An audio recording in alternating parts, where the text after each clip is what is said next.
সবচেয়ে নিম্ন গ্রেডে চাকরি করতেছে বাংলাদেশি ভাইরা, এরকম মন্তব্য করতেছে প্রধান উপদেষ্টা। সিদ্ধান্তের পর্যায়ে থাকলেও গ্যাজেট প্রকাশের পর এটি রাষ্ট্রীয়ভাবে কার্যকর একটি নীতিতে পরিণত হবে। এতে সরকারি চাকরিজীবীদের মধ্যে আর কোনো অনিশ্চয়তা থাকবে না। গ্যাজেটের নতুন বেতন কাঠামো, গ্রেড সংখ্যা, মূল বেতন বৃদ্ধি, ইনক্রিমেন্ট পদ্ধতি এবং ভাতা সংক্রান্ত বিস্তারিত নির্দেশনা উল্লেখ থাকবে। ফলে মাঠ পর্যায় থেকে শুরু করে সচিবালয় পর্যন্ত সব স্তরের কর্মচারীরা একই তথ্যের ভিত্তিতে নিজেদের আর্থিক পরিকল্পনা করতে পারবেন। বৈঠকে আরও জানানো হয়, নতুন পে স্কেল প্রণয়নের সময় বর্তমান বাজার মূল্য, জীবনযাত্রার ব্যয়, মুদ্রাস্ফীতি এবং কর্মচারীদের দীর্ঘদিনের দাবি-দাওয়াকে বিশেষ গুরুত্ব দেওয়া হয়েছে। এতে করে কর্মচারীদের আর্থিক নিরাপত্তা বাড়বে, কর্মে মনোযোগ বৃদ্ধি পাবে এবং প্রশাসনিক স্থিতিশীলতাও আরও শক্তিশালী হবে বলে আশা করা হচ্ছে।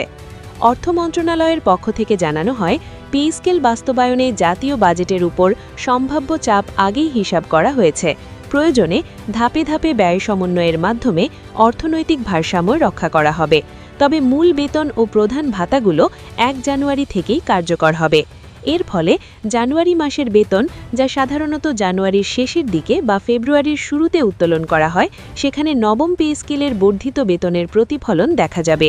বিশেষ করে নিম্ন ও মধ্যম আয়ের সরকারি চাকরিজীবীদের জন্য এই সিদ্ধান্ত অত্যন্ত স্বস্তির খবর। বৈঠক শেষে সংশ্লিষ্ট মন্ত্রণালয়গুলোকে দ্রুত বাস্তবায়ন পরিকল্পনা চূড়ান্ত করার নির্দেশ দেওয়া হয়েছে।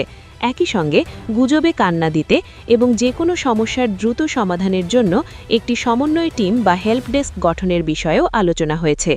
সব মিলিয়ে বলা যায়, নবম জাতীয় পে স্কেল নিয়ে দীর্ঘদিনের অনিশ্চয়তার অবসান ঘটেছে। 17 ডিসেম্বর গ্যাজেট প্রকাশ এবং 1 জানুয়ারি থেকে কার্যকর হওয়ার সিদ্ধান্ত সরকারি চাকরিজীবীদের জন্য একটি বড় ও ইতিবাচক বার্তা। এটি শুধু একটি ঘোষণা নয়, এটি পরিবর্তনের সূচনা। ভিডিওটি অত্যন্ত গুরুত্বপূর্ণ, তাই অনুগ্রহ করে ভিডিওটি শেয়ার করুন এবং সকলকে সঠিক তথ্য জানাতে সহযোগিতা করুন।